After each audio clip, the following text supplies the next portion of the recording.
guys, tuturo ko sa inyo kung paano mawala ang copyright claim o yung tinatawag na music.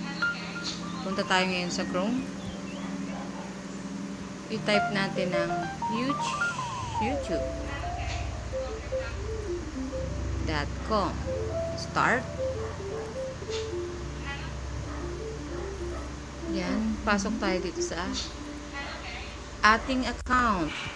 Punta lang tayo sa right side.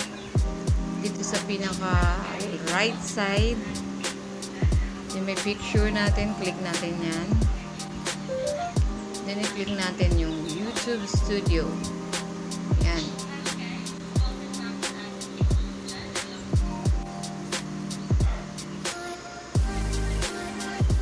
Tayo natin, then yun.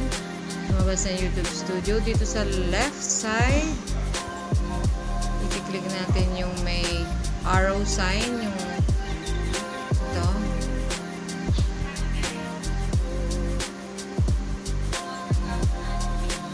Video, yan. Hanapin natin yung may copyright.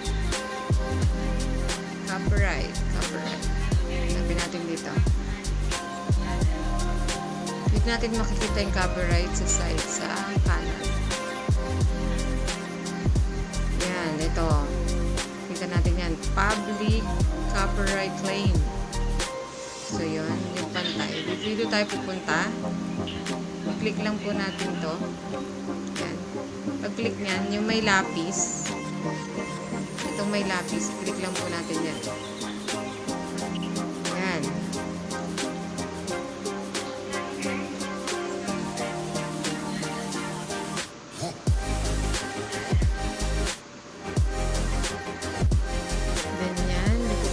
Tayo dito. Yan, nakita mo naman, nakalagay na copyright claim, public. I-click lang natin siya. So, sa baba, makikita nyo yung view copyright claims details.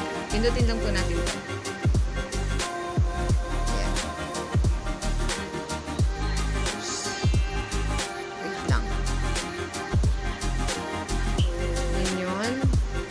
Dito nakita natin yan. Lumabas na siya.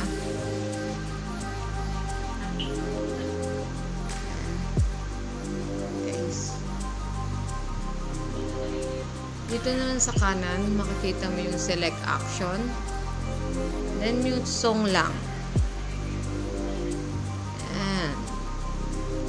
Then nakalagay dito, choose how to mute the claim song.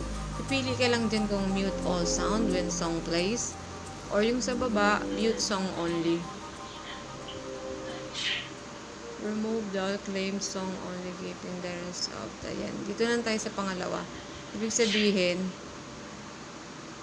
yung iba, may matitira. This option is gusto ko to. So, continue lang natin, guys. Yan.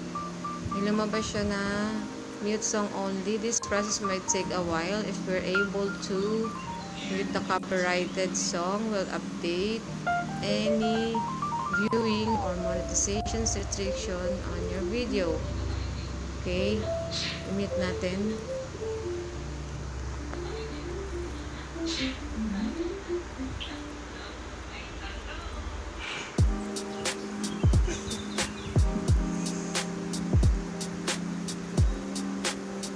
Yan guys, antayin daw natin processing video. So, takes time. Antayin natin siguro mga 5 to 10 minutes. Magiging okay na din yan.